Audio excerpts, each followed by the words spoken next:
All right. Well, good evening, everyone, and thank you very much for joining us on our latest webinar and online event this evening for Hidden. This is heading out of lockdown, why your mental health is a priority, and it should be for a really, really interesting topic tonight. First of all, I'd just like to say thank you very much to our three panelists who joined us, and I will, of course, let them introduce themselves in a moment before we start talking about the issues at hand. Just to introduce myself, my name's Jamie Crow. I'm a journalist and one of the managers for the membership. And I think what's important to say about this particular event before we begin as well is that, of course, like all of our other events, this will be available to watch back. So whether you're watching this with us live now or watching the recording back, please, if you ever need support, please do continue to refer yourself to this webinar. It's been a very, very tough year, and tonight the aim of this is to help to answer some of your questions. You will, of course, notice that at the bottom of your screen there is an option for you to put a question in. There is a Q&A box, so if you'd like to ask a question to any of our panelists, then feel free to. The way this will work is it will have a conversation for about 30 minutes or so, and then about 15 minutes at the end, that will be our opportunity to ask any questions. So without further ado, I will move on to our panelists and let them speak, and we can go from there. So Tony, would you like to go first? Yeah, my name's Tony Holloway and I work for West Sussex Mind, and we're part of Pathfinder, which is an alliance of mental health organisations across West Sussex. Fantastic. Toby? Hi, my name's Toby. I'm a director of Samaritans Isle of Wight branch. I've been a Samaritans volunteer for getting on for 5 years. Fantastic. And Nick? Yeah, my name's Nick. I've been a service user with Mind since about 2017. Have used their services due to my own mental health breakdown. And yeah, now I'm in a situation where I'm able to be here with you guys. Fantastic, and thank you to all of you. So really, the main reason that we're having this this webinar tonight is because over the past year and a bit more now, we have all been in lockdown. It has been a struggle. I think it's very, very fair to say that COVID has had a major impact on a lot of people's mental health. So to start with, I think we'd like to talk about the impact of COVID during lockdown and how our panelists have found the experience. So Tony, I think we'll start with yourself. How's it been working for Mind during this period? So yeah, very quickly we had to adjust to working from home. And we had to keep supporting all the people that we're supporting. I think in West Sussex Mind, we support probably between 1,000 and 1,500 people at any one time. So we had to very quickly change our offer, and we've become very proficient with Teams and Zoom and online phone calls, courses. So yeah, it was just really hit the ground running when the country went into lockdown to make sure that we carried on supporting people as seamlessly as possible. Fantastic. And Toby? Well, you may, if you've heard of Samaritans, you may identify us as being a suicide support charity. As a matter of fact, we are more than that. We're just to do with emotional support and so on. We are a voluntary organisation.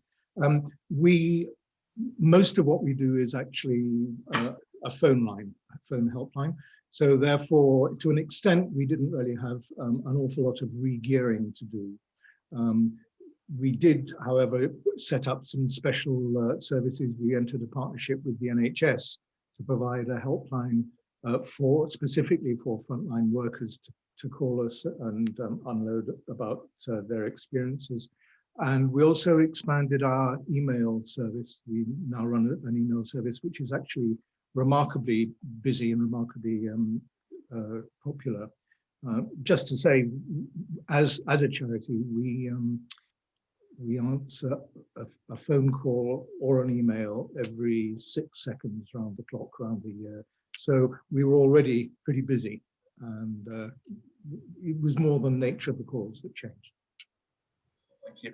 And Nick, you've obviously kindly come onto this as you know, as a case study for Mind, as you know, who's someone who's experienced, you know, some of these issues firsthand, you know, and you've kindly agreed to talk us, you know, through about your experience. Well, I think it's been a bit of a mixed bag, to be perfectly honest. There's been some, you know, really difficult times, which I think everybody, pretty much everyone in the world can associate themselves with, you know, when it comes to not seeing family and that kind of thing, and general real anxiety about, you know, the future of the planet kind of thing. But I must admit, I've found many really good sort of benefits myself personally. It's taken a huge amount of pressure off me personally. You know, it's sort of feeling a little bit more normal, you know, knowing that everyone is experiencing difficulties. Yeah, kind of normalizes it for me. But, you know, there hasn't been the typical stresses you have when you're signed off, for example, from work through illness, like I am, and I have been for 4 years. And there's a huge relief of actually the not having to go out looking for work, for example, not feeling like I have to go out looking for work. Yeah, so I've found a lot of benefits. You know, it's given us a chance to meet new neighbours, you know, do the garden, do the lovely things, you know, so I've been pretty privileged with that. Fantastic. I think what's interesting is if you look at it in theory, what's happened is a lot of people's stressors have increased over lockdown, which you'd expect. I think probably the vast majority of people, in some way or another, there's been an impact on their stress levels. And at the same time, a lot of the things that we would normally think of as being our usual coping strategies have been taken away from us, especially some of that contact with people we would normally meet up with, the gyms closing, swimming pools closing. But conversely, people have had to find other ways of making it work. And I think people have been really creative as well in how they've done that. Mm. Yeah, because it's interesting, isn't it? Because it hasn't all been negative, has it? There's been some ways, and I thought this was interesting when we've had our preparation meeting for this webinar last week. How complimentary I think you all were of the ways in which some people have dealt with this. You know, it hasn't all been negative. There has been some positive aspects to this as well. I think that's very true. Particularly, I think in the early days, the first few months, I've noticed a sort of a change in the nature of our calls over the last, say, since the beginning of the year, since about Christmas, perhaps. There was a time when everybody was a bit gung-ho and, you know, sort of thinking we're going to beat this and we can all pull together and so on. That was when a lot of people took up home brewing, baking, learning the piano, all that sort of stuff. The gloss, I think, has gone. And actually, my feeling is, and it's only a hunch really, that the impact of the whole pandemic thing is probably going to happen with quite a delay, and it's going to happen into the future. I think once you start getting things like, you know, furloughing stopping and people finding that they don't have a job which they thought they had, and all sorts of readjustments, then I think that we're going to see a longer term difficulty. And that's why I was interested that the you know, the title of this webinar, Heading Out of Lockdown and Why the Mental Health is Important, because it's almost more important now to look after yourself and to recover a degree of normality.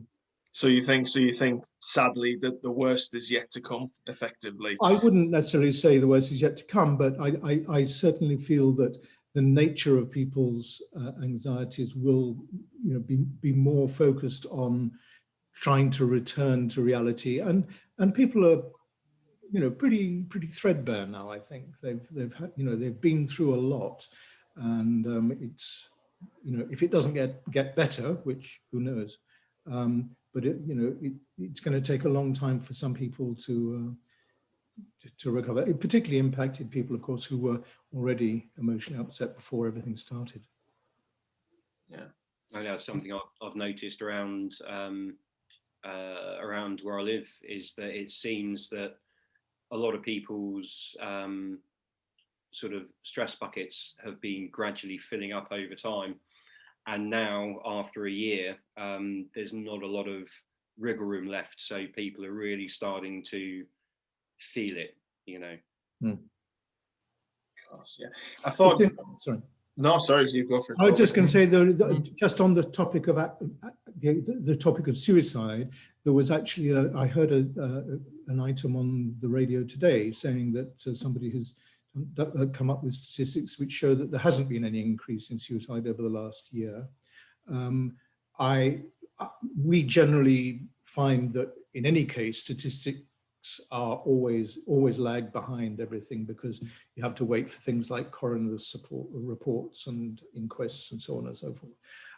But I think that there has been less of an abrupt, sense of disaster in the air. And I suspect that we're going to see, as I said, a more gradual long-term effect.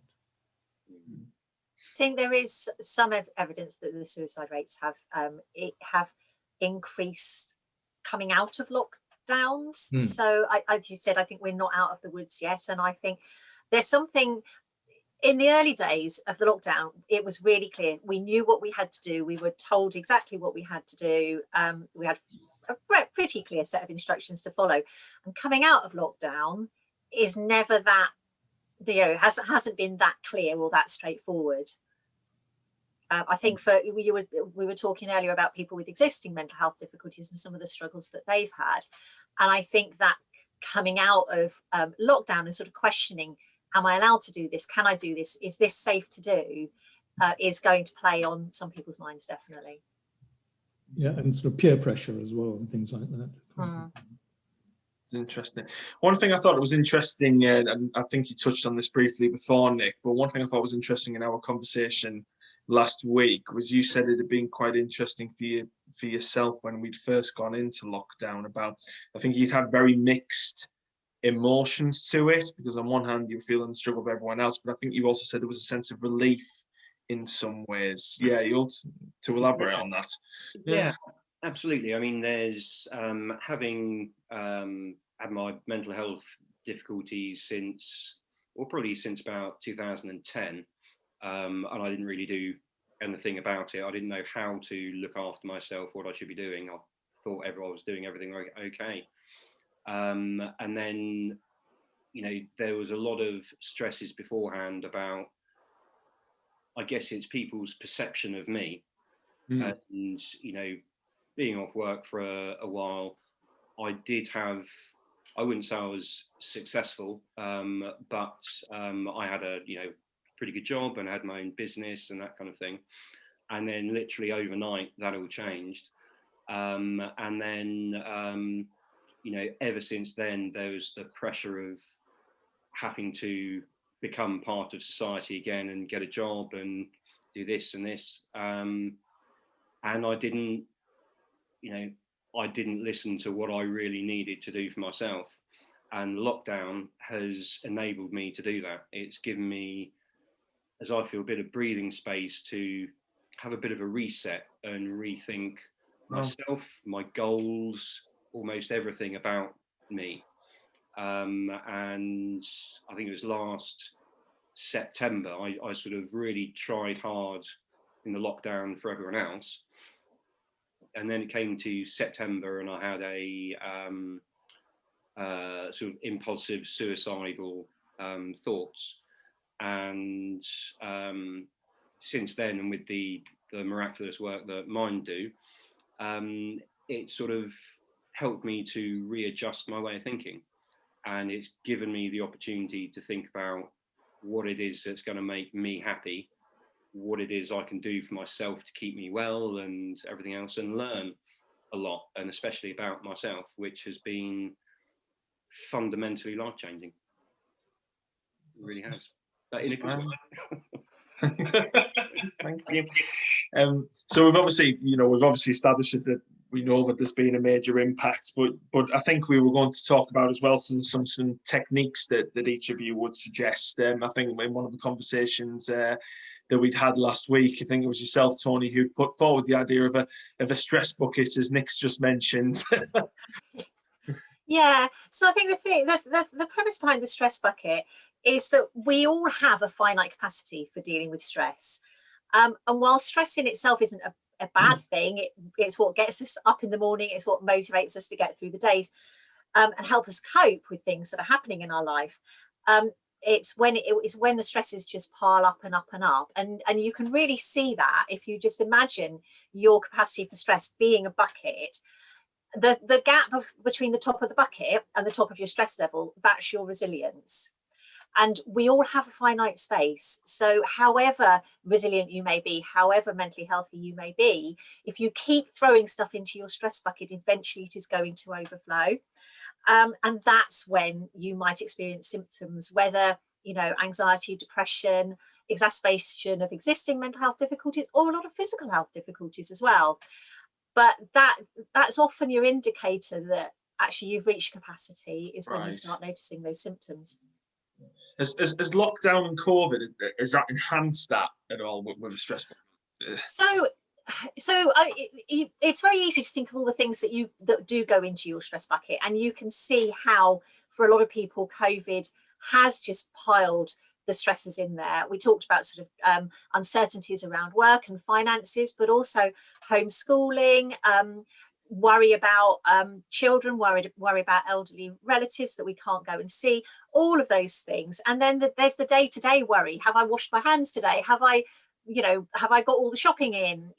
All of those things. So all the little things and all the big things all pile in there. But at the same time, we need to think about the things that we do to empty our stress buckets. And although in some ways, some of those have been taken away from us, we've also seen people getting outdoors a lot more, embracing nature.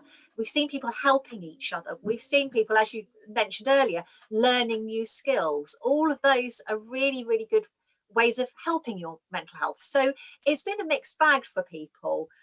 And I think that's the reality. It's affected all of us differently, but I think things have gone in for most of us. But yeah, we have learned some coping strategies. I think one of the things that, from what Nick said, that really stands out for me is that awareness of what do I need to do for myself? What is my self-care? How do I look after my mental health? And a lot of us just do it on autopilot without really understanding what we're doing and why we're doing it. And actually having that conscious intention to do things for your well-being makes it even more powerful as a strategy. I think also there's a lot more, for a variety of reasons, I think people are also more aware of mental health issues and the ability to look at themselves slightly objectively and see what might trigger difficulties for them and work out strategies. It certainly seems to me that sort of it's riding a bit of a wave at the moment. The people are aware of it, and so much the better, because it does make people able to be more sympathetic, more open, more empathic, all that sort of thing. There was one interesting thing which I read, a very slim book written by a chap who had been the general at the top of the Army SEALs Regiment in the United States. And it's got a very simple title. It's called Make Your Bed.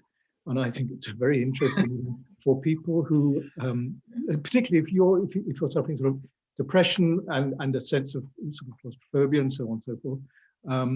What he says is that, all the way through his life, because of the naval discipline, he's always had to make his bed every morning. But he finds that it starts the day with a definite start.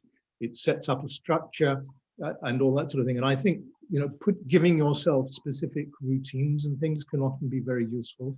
There was a second element, which was in terms of, particularly with depression and anxiety, try not to keep a to-do list. because all that's going to happen is it's going to get longer and longer and longer, and you're going to feel worse and worse and worse.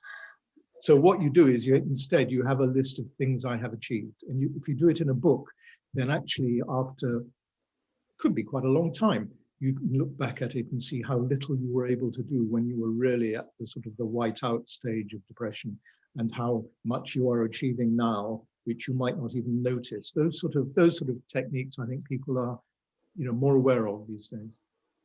Okay, interesting. And actually, really, sometimes it's the small things that you put down on your achieved That's list. right. Sometimes when things are really bad, it might just be getting up and going and making a cup of tea. I can't say how powerful. I absolutely agree with the making your bed. Yeah. Me, in the when the times are really tough, it's genuine. It might sound a little bit flippant, but it's genuinely an achievement to get out of bed. Yeah. So if you can do that, and you can then, as Tony mentioned, consciously sort of decide to do something, just to make your bed, it takes hundreds of different small achievements to make your bed. So when you're really down in the depths, acknowledging that is really good. And as well as celebrating the achievements is looking after yourself is a day well spent. My recovery worker, Rhiannon, I remember saying, I've done nothing today, and it feels like a waste. And she said, it's an achievement. You've looked after yourself, you've got out in the garden, you've been kind to yourself, and that should be a real achievement. And ever since she said that one time, I thought, yeah, you're right. That's a really good lesson to take. Yeah, it really is. I think when we started this event, what I said is we take questions at the end, but I think actually as we're going into a conversation with us, I'm just reading a couple of questions that are relevant to the current topics. So I might just mix it up a bit, I think, because we've had a really good one there. Nick, you've obviously just touched on a couple of examples, but we have had someone here asking, what personal techniques have worked for yourself during lockdown? For me, I mean, it's obviously it's everyone's different. However, I'm an absolute convert to the 5 ways to well-being, which it sort of embodies everything. It sounds a little bit off the wall, but it embodies everything about nature. So things like nature and humanity. So it's going outside, embracing nature. It's about learning, keeping active, and that kind of thing. Sometimes it might just be going outside just for a minute, even if you're taking the bins out or something like that. Take your bins out and just give yourself 5 seconds. A few deep breaths, and breathing is another really crucial one. But just to sort of take in your surroundings and ground yourself. And for me, a lot of stuff to do with mental health issues, certainly in my case, it's almost like the fear of something that isn't necessarily real, although it feels absolutely real. So to be able to ground yourself, bring yourself back in and think, okay, well, I'm here. It's a bit cold, see if you can smell anything, hear anything, those kind of things. That really works for me, as well as doing bits of mindfulness. There's some great apps out there. I know with Mind, we have mindfulness groups and stuff like that, only for 10 minutes or whatever. But it helps to reset things in your mind. And then you genuinely feel you're able to actually, sort of start again. Cool. And then we've actually had a similar question as well, aimed at Tony, but Toby, I'd love to get your input on this as well. Aside from the stress bucket, is there any techniques that you think have worked particularly well in the last few months? So we work with everybody as individuals, so it really is about tailoring a plan to suit the individual. I think for an awful lot of people I've spoken to, getting outdoors, certainly in the early days of the first lockdown, a number of people who had actually really been struggling with their mental health were getting out in the garden and doing stuff outdoors. And for me personally, getting outdoors, going for a walk somewhere in nature has been really, really helpful. And Nick mentioned the 5 ways to well-being, and if you like, I'll list what those are. So they are: be active, take notice, keep learning, connect, and give. So, and we encourage people to have well-being plans that incorporate those strategies. I think anything that comes under self-care will help to empty your stress bucket. So looking at what you're eating, are you drinking enough water? Are you getting a bit of physical activity every day? What's happening with your sleep patterns? All the real fundamentals that they're fundamental because they're fundamental. You know, if you can get those in place, then you're in a better place to start to tackle some of the bigger stuff. One phrase I come back to over and over again with people I work with is, let's go back to basics. You know, are you eating properly? Are you drinking enough water? Are you having too much caffeine? How are you sleeping? Are you physically active? Are you getting out in nature? Are you doing something to relax? Nick mentioned mindfulness and meditation. For people with anxiety, using your senses. You know, you can do this wherever you are, but just really focusing on your senses, looking for things that 5 things you can feel, 4 things you can hear, 3 things you can touch or feel, 2 things you can smell, and 1 thing you can taste. It's a really good grounding strategy when you're feeling either really anxious or overwhelmed, or just sort of out of touch with stuff. Wonderful. Would you like to add to that at all, Toby? Yes, a little bit.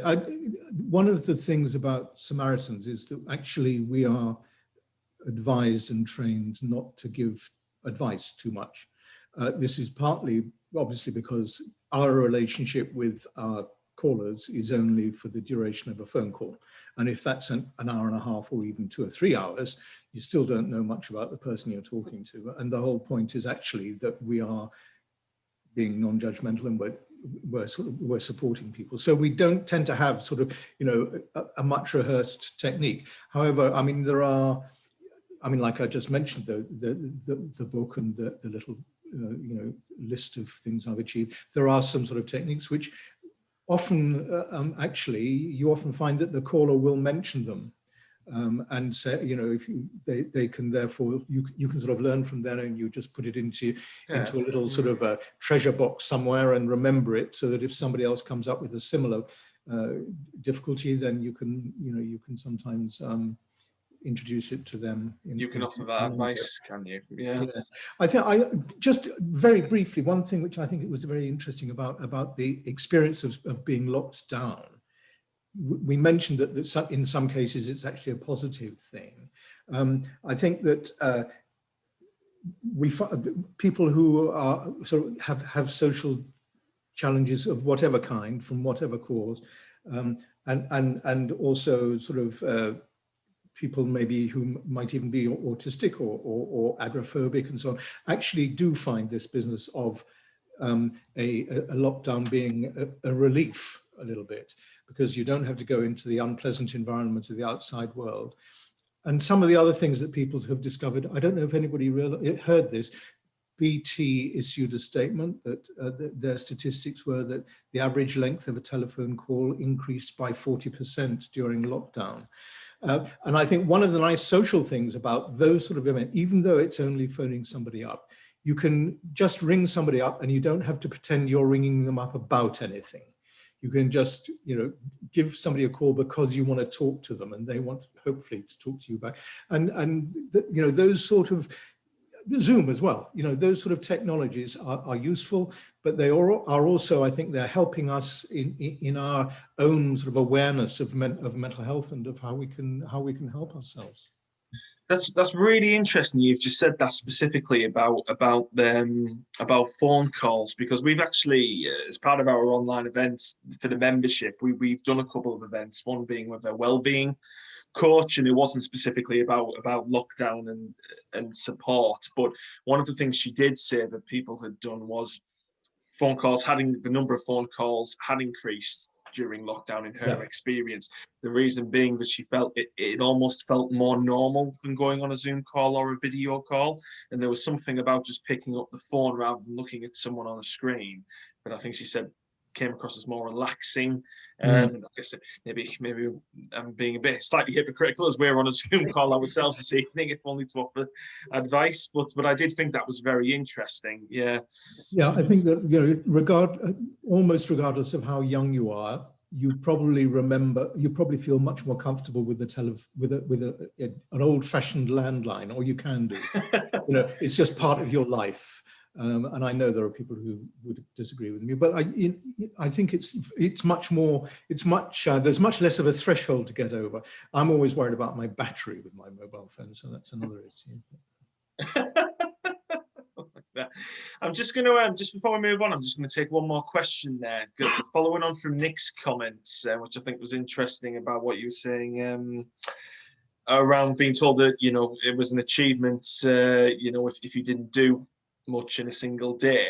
Someone's actually said, you know, through lockdown, they've felt very low. They've had some off days. They've had a lot of off days.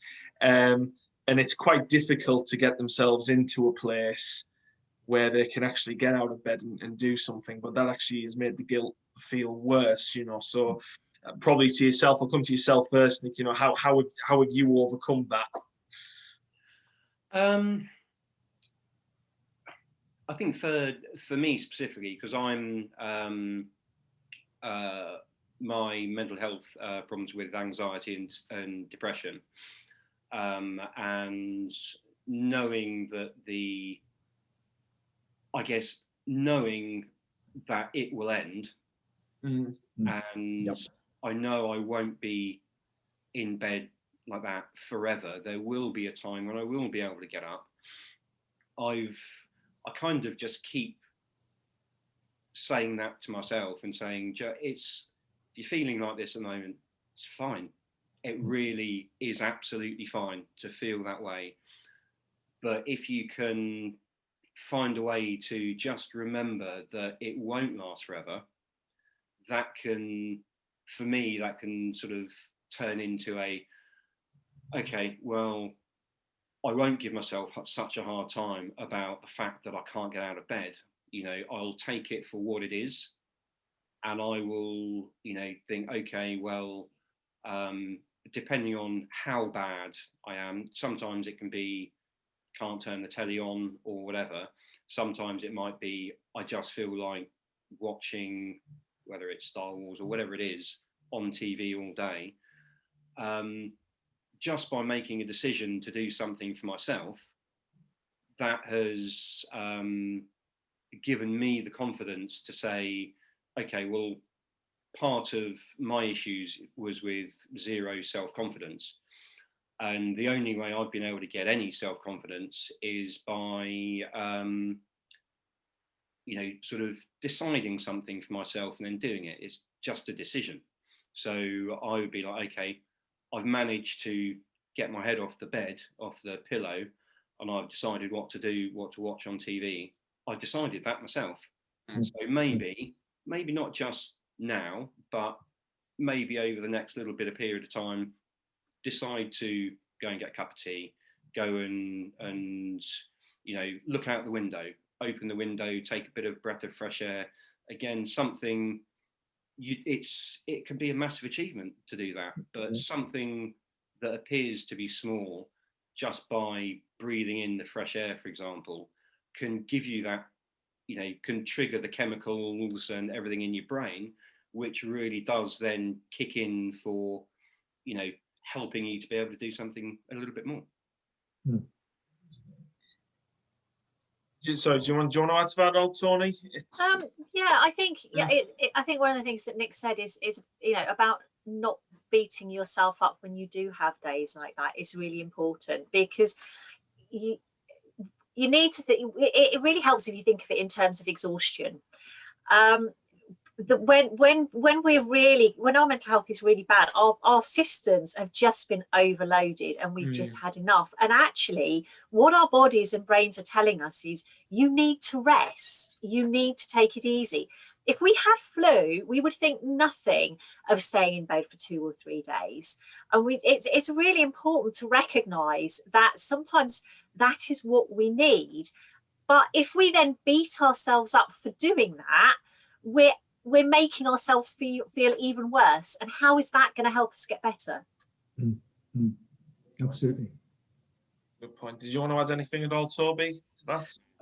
Really, no, just, I mean, it's so, you know, that's a very perceptive comment. And I think it's just from my own experience of just taking phone calls for 5 years, you know, those sort of points are very important. I mean, what Nick was saying about the vicious circle of, you know, you can't do something because you're depressed, and the fact that you haven't been able to do it makes you even more depressed, and all those sort of, you know, almost tricks that we play with ourselves are you know, can be very destructive. And actually what we one of the images we use in Samaritans is the idea of some washing zooming around in a washing machine in a tangle.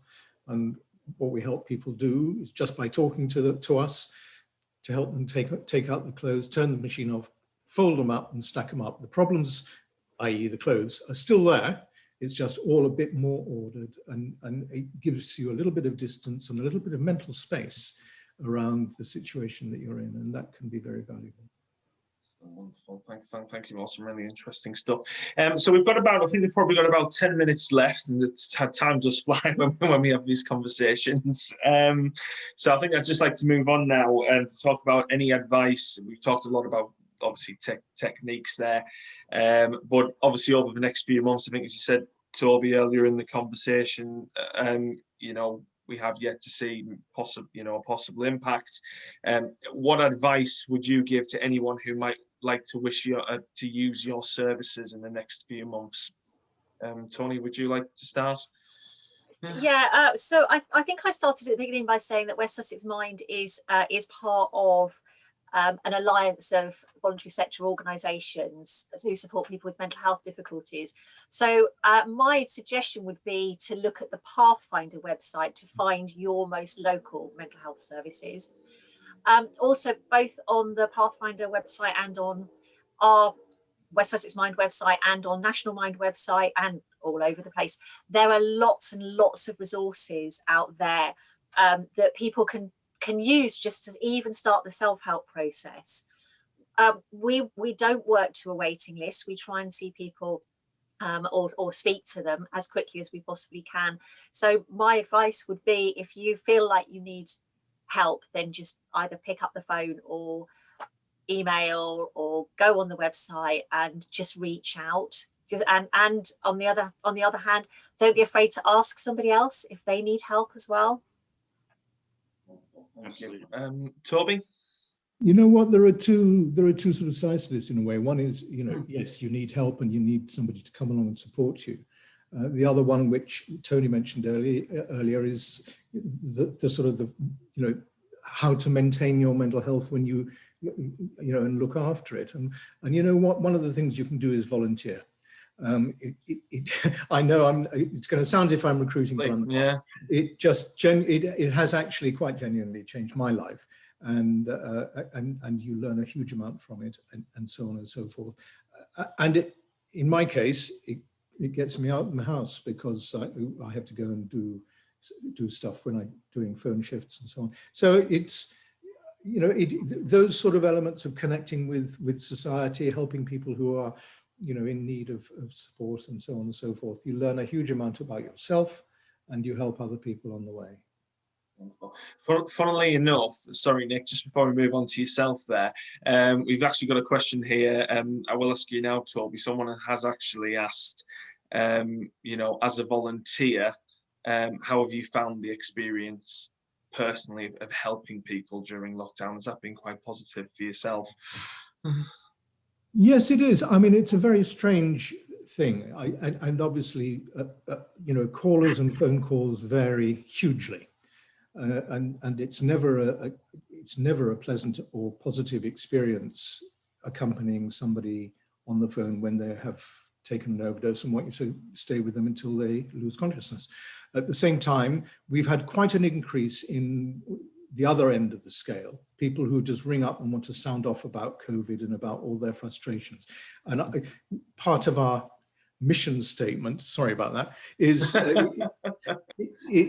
to support people who've got who are in emotional difficulties or having suicidal thoughts, including those thoughts that may lead to suicide. And I always say today's lonely person could be tomorrow's suicide. So, you know, we really encourage people to talk to us. And so we get a huge variety of phone calls. All I can say is that almost 90% of them do mention COVID these days. Obviously, it was Brexit before that. So I actually prefer COVID, I think. But you know, there is an awful lot of anxiety about it. There is an awful lot, funnily enough, of what Nick mentioned earlier. There's a lot of people with difficulties with their self-esteem and so on, and being trapped, and the whole question of things like domestic violence and self-harm, which is not an area we can really go into now. But I think the general feeling has just been that it has been, there's been a slight change in the kind of telephone conversations we've had, but I welcome that, because I want people to feel free to ring us, you know, if they're feeling fed up and down, not necessarily have to sort of feel they can only qualify by feeling suicidal in order to call Samaritans. Wonderful, thank you. And yes, yeah, Nick, obviously, you know, you've, as I said, you've kindly come on as a case study this evening to talk about your experiences. I suppose my question to you is, I don't know, is there anything that you're planning to do in the next few months as we come out of lockdown that you think someone else might find helpful? I mean, I have to say that I agree with Toby that volunteering, yeah, oddly enough, as he mentioned about volunteering as, you know, helped with, yeah, absolutely, but, you know, having connecting with people and stuff like that. And of course, they're two of the 5 ways to well-being. So, you know, you're giving your time and you're giving your you're giving yourself to other people, which is a really, really beneficial thing to do. So any kind of volunteering, I'm hopefully looking, I've got on a different subject, a bit of a concern about animal welfare with people going back to work and leaving lots of pets, newly got pets and that kind of thing. I think volunteering at a local dog sanctuary kind of thing might be on my list. Volunteering a lot more with Mind, as much as I can. Yeah, and really concentrating on myself and understand what it is that I want to do. Wonderful, thank you all. We don't actually have a lot of time left, only about another 5 minutes. I think a lot of the questions that have been asked, I think we've tried to cover in detail as we've gone, but there is one particular one that I'd like to ask just before we do finish. Somebody's asked, in the current circumstances, or obviously as we're coming out, as restrictions are easing, they're actually finding it quite difficult to keep up with the almost an urge to get back out there, to get back in the pubs and get back into social activities. Is it okay that I'm not quite at that place right now? And they're actually citing social media as a big example of seeing posts about getting back out there again. It's absolutely all right not to feel that you're at that place at the moment. I mean, you know, one piece of advice I would give really, really strongly is take it at your own pace. Don't feel you've got to do everything just because you're being told you can do things. Yeah, absolutely. And also, most of the people or you might find that a lot of people on social media have the same concerns. They are just putting something out there to try and give a you know, show people that they're fine kind of thing and they're really up for it and that kind of stuff, when actually underneath they're not. Yeah. Yeah, it can almost be used as a bit of a mask sometimes, I think, can't it, when dealing with certain issues. But yes, that's been really, really interesting, guys. Thank you so much for taking part. For anyone whose questions we didn't get around to, or if you are seeking support, what's the best way to get in touch with your respective services? So for us, it would be either through the Pathfinder website or the West Sussex Mind website. West Sussex Mind doesn't cover, not all of our services cover the whole of West Sussex. So the Pathfinder website will tell you where your nearest mental health support service is. Sorry, Tony, you were going to say something? No, I was just wondering whether I ought to give out a phone number, but I don't think I've just got one generic phone number that I can give out off the top of my head. So I'm lucky in that respect. Yes. Head to Pathfinder. Sorry, Toby, just before we come on to yourself, what I will say is that any details that you think are useful, we can put them in the show notes for this webinar to go over the recording. So we'll put all of the details on there for you. Yeah, I can give phone numbers for all the different areas. That might be more helpful. Wonderful.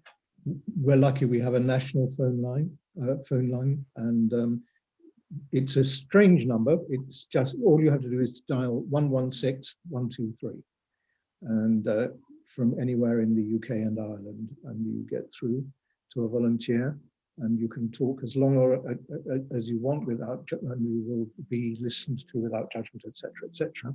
Also, we have an email address which is Joe, as in J-O, at samaritans.org, and that's really easy.